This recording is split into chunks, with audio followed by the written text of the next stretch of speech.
បេះដូងឪពុកទុកពោពេញដោយក្តីស្រឡាញ់អើយចំពោះកូ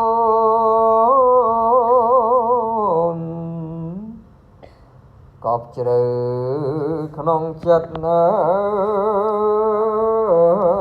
លោថ្ងៃសូនតើ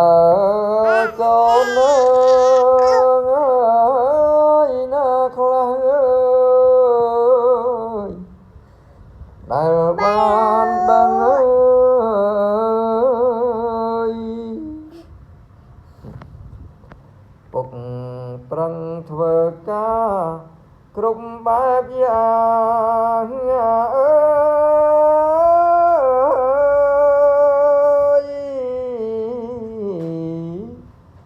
ប្រាថ្នាតែម្យ៉ាងអើយណាប្រលឹងគឺចង់ឲ្យកូនបានចេះដឹងកុំឲ្យអើយប្រលឹងអើយងងដូចពុក